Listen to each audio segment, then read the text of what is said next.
Hello students, and welcome to this presentation on People First Language. So, what is People First Language? First, I want to start us out by thinking about putting people first. So what does that mean? Well, we must remember that we are all unique individuals. Whenever we come into a classroom, we don't want to just be seen as another student. We don't want to just be seen as another person that nobody really knows or nobody really cares about. We want to be known as a unique individual. We have our own interests that we want to share. We have our own hobbies that we want to share.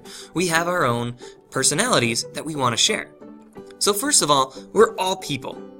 We're all individual people, and we want to be recognized as those individual people with a multitude of characteristics. So what does that mean when we talk about people first language, and how do we put that into practice? I'll give you a few examples. Let's say that you have blonde hair. You don't want to be defined as the blonde person. You don't want to be defined by that single characteristic. Or let's say that you happen to cheerlead. You don't want to be defined as a cheerleader. That you're just that. You're just a cheerleader. Because you're a lot more than just that one thing. Or maybe you play football, but you're not just a football player.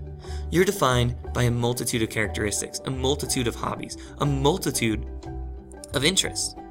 The same goes when we talk about special education and we talk about students and family and other adults in our classroom and other students that we might meet in the real world. We don't define those people as autistic person or a disabled person or a dyslexic person or a hearing disabled person or a blind person.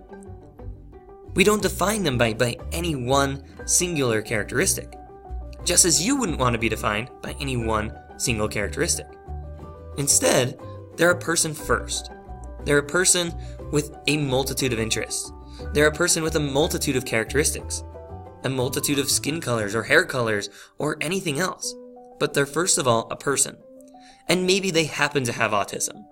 They're a person that maybe has a disability, that has dyslexia, or maybe they happen to have a hearing disability or a visual impairment. But first of all, they are a person, and they're never defined by any one characteristic.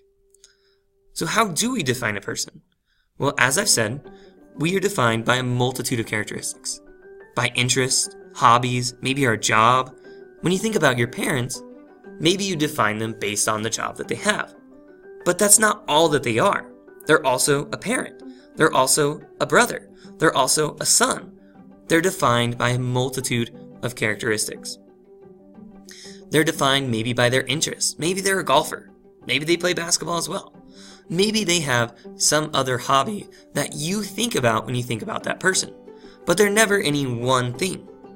And we never want to be defined by any one characteristic. Maybe we don't want to be defined by our skin color. We never want to be defined by our sexual orientation. We don't want to be defined by our religion. We don't want to be defined by any one characteristic, including a disability. So remember that ultimately, we're defined by our actions. We're defined by our character as a whole, never any one characteristic. And remember that we're always people first. We want to think about ourselves as unique individuals. And the same goes when we talk about other people. They're unique individuals as well that have a multitude of characteristics. I hope you found this video helpful. Thank you.